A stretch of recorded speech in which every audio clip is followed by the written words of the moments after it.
داد لقمان. به نام خداوند رحمتگر مهربان. به نام خداوند رحمتگر مهربان. الف لام میم. این است آیات کتاب حکمت آموز که برای نیکوکاران رهنمود و رحمتی است. همان کسانی که نماز برپا می‌دارند و زکات می‌دهند و همیشانند که به آخرت یقین دارند. آنانند که از جانب پروردگارشان از هدایت برخوردارند و ایشانند که رستگارانند. و برخی از مردم کسانی اند که سخن بیهوده را خریدارند تا مردم را بی هیچ دانشی از راه خدا گمراه کنند و راه خدا را به ریشخند گیرند. برای آنان عذابی خار کننده خواهد بود. و چون آیات ما بر او خوانده شود با نخوت روی برمیگرداند، چنان که گویی آن را نشنیده یا گویی در گوشهایش سنگینی است. پس او را از عذابی پردرد خبر ده.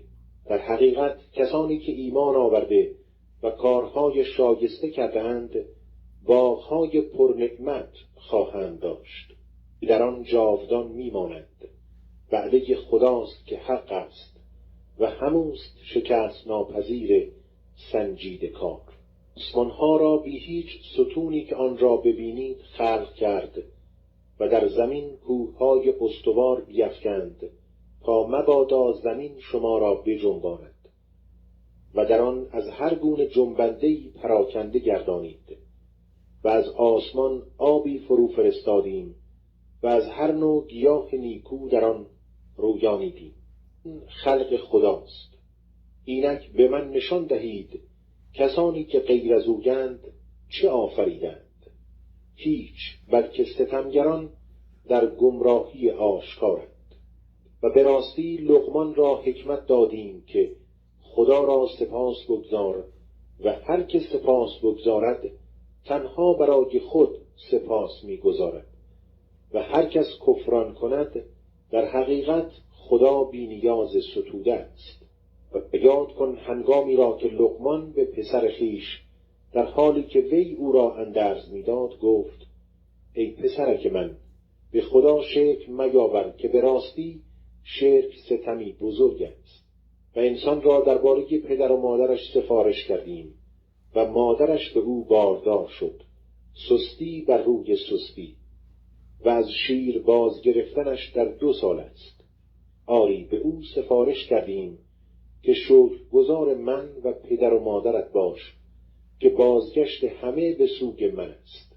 و اگر تو را وادارند تا درباره چیزی که تو را بدان دانشی نیست به من شرک ورزی، از آنان فرمان مبر، ولی در دنیا به خوبی با آنان معاشرت کن و راه کسی را پیروی کن که توبه کنان به سوی من باز می‌گردد. و سرانجام بازگشت شما به سوی من است و از حقیقت آنچه انجام می‌دادید شما را با خبر خواهم کرد. ای پسرک من، اگر عمل تو هم وزن دانه خردلی و در تخت سنگی یا در آسمان‌ها یا در زمین باشد، خدا آن را می آورد که خدا بس دقیق و آگاه است. ای پسرک من، نماز را برپا دار و به کار پسندیده وادار و از کار ناپسند بازدار و بر آسیبی که بر تو وارد آمده است شکیبا باش. این حاکی از عزم و اراده تو در امور است. و از مردم به نخوت رخ بر متاب و در زمین خرامان راه مرو که خدا خودپسند لافزن را دوست نمی دارد. و در راه رفتن خود میان رو باش و صدایت را آهسته ساز که بدترین آوازها بانگ خران است. آیا ندانسته اید که خدا آنچه را که در آسمانها و آنچه را که در زمین است مسخر شما ساخته و نعمتهای ظاهر و باطن خود را بر شما تمام کرده است؟ و برخی از مردم درباره خدا بی آنکه دانش و رهنمود و کتابی روشن داشته باشند به مجادله برمیخیزند. و چون به آنان گفته شود آنچه را که خدا نازل کرده پیروی کنید، میگویند نه، بلکه آنچه که پدرانمان را بر آن یافته ایم پیروی میکنیم.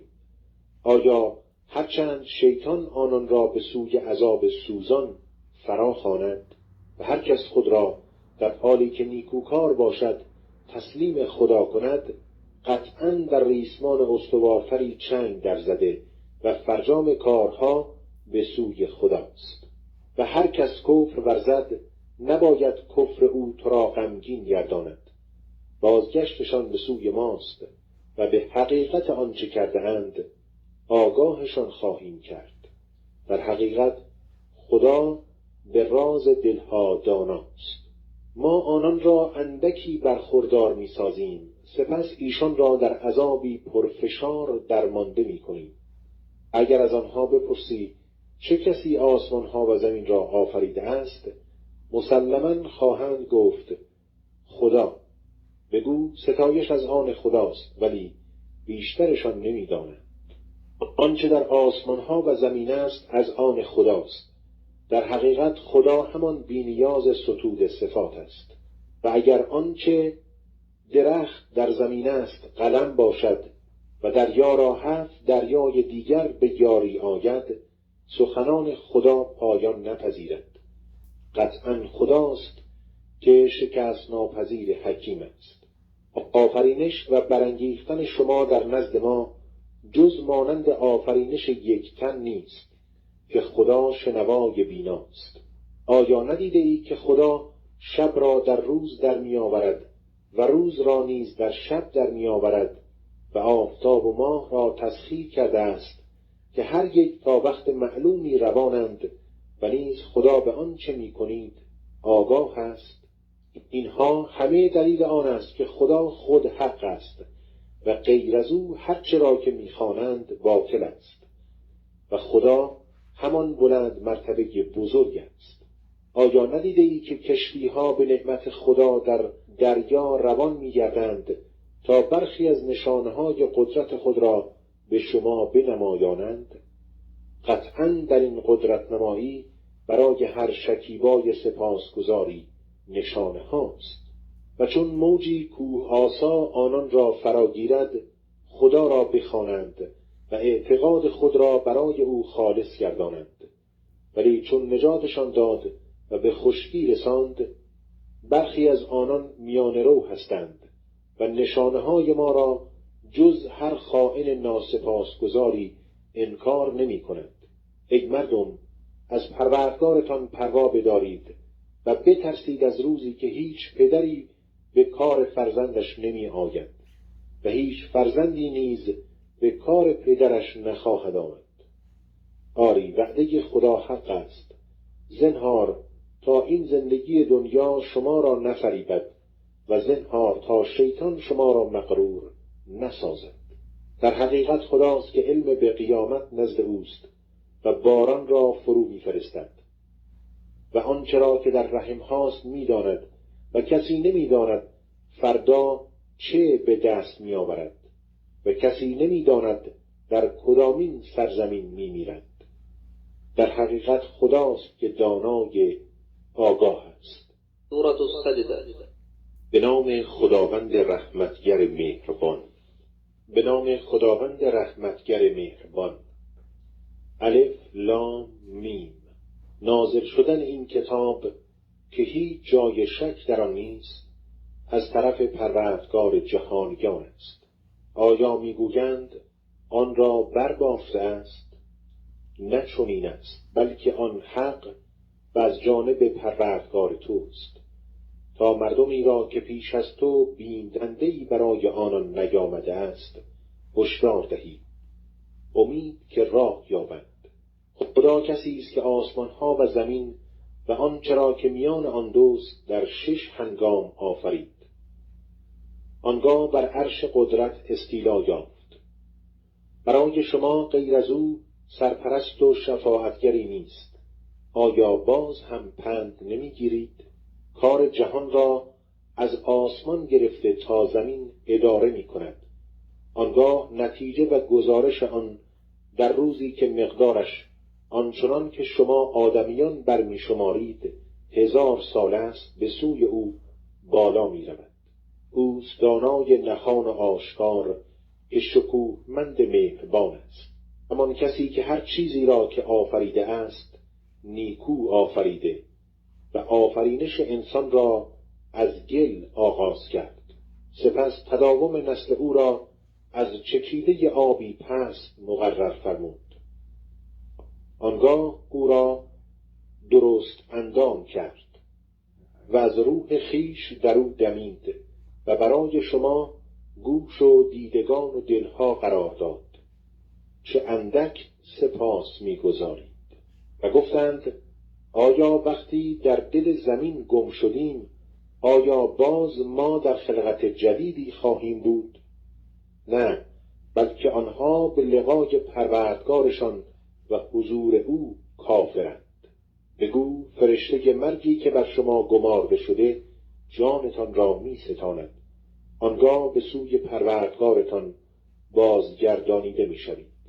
و کاش هنگامی را که مجرمان پیش پروردگارشان سرهاشان را به زیر افکندند می دیدی که می گویند پروردگارا دیدیم و شنیدیم، ما را بازگردان تا کار شایسته کنیم، چرا که ما یقین داریم. و اگر می‌خواستیم حتماً به هر کسی از روی جبر هدایتش را می‌دادیم. لیکن سخن من محقق گردیده که هر آینه جهنم را از همه جنیان و آدمیان خواهم آکند. پس به سزای آن که دیدار این روزتان را از یاد بردید عذاب را بچشید. ما نیز فراموشتان کردیم و به سزای آنچه انجام می‌دادید عذاب جاودان را بچشید. تنها کسانی به آیات ما می‌گروند که چون آن آیات را به ایشان یادآوری کنند سجده کنان به روی در می‌افتند و به ستایش پروردگارشان تسبیح می‌گویند و آنان بزرگی نمی‌فروشند. پهلوهایشان از خوابگاه‌ها جدا می‌گردد و پروردگارشان را از روی بیم و طمع می‌خوانند و از آنچه روزیشان داده ایم انفاق می‌کنند. هیچ کس نمی‌داند چه چیز از آنچه روشنی بخش دیدگان است به پاداش آنچه انجام می‌دادند برای آنان پنهان شده است. آیا کسی که مؤمن است چون کسی است که نافرمان است؟ یکسان نیستند. اما کسانی که ایمان آورده و کارهای شایسته کرده‌اند به پاداش آنچه انجام می‌دادند در باغ‌هایی که در آن جایگزین می‌شوند پذیرایی می‌گردند. و اما کسانی که نافرمانی کرده‌اند پس جایگاهشان آتش است. هر بار که بخواهند از آن بیرون بیایند در آن بازگردانیده می‌شوند و به آنان گفته می‌شود عذاب آن آتشی را که دروغش می‌پنداشتید بچشید. و قطعاً غیر از آن عذاب بزرگتر از عذاب این دنیا نیز به آنان می‌چشانیم، امید که آنها به خدا بازگردند. و کیست بیدادگرتر از آن کس که به آیات پروردگارش پند داده شود و آنگاه از آن روی بگرداند.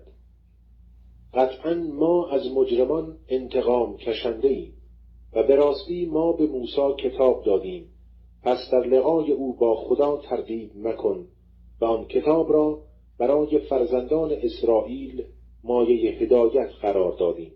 و چون شکیبایی کردند و به آیات ما یقین داشتند برخی از آنان را پیشوایانی قرار دادیم که به فرمان ما مردم را هدایت می‌کردند.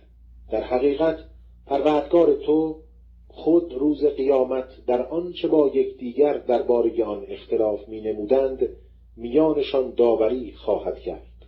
آیا برای آنان روشن نگردیده که چه بسیار نسل‌ها را پیش از آنها نابود گردانیدیم که اینان در سراهایشان راه می‌روند؟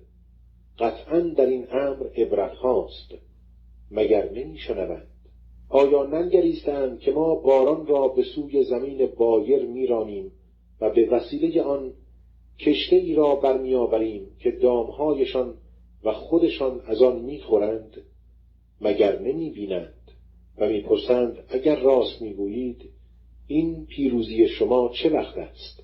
بگو روز پیروزی ایمان کسانی که کافر شده‌اند سود نمی‌بخشد و آنان مهلت نمی‌یابند. پس از ایشان روی برتاب و منتظر باش که آنها نیز در انتظارند. سورة الأحزاب. به نام خداوند رحمتگر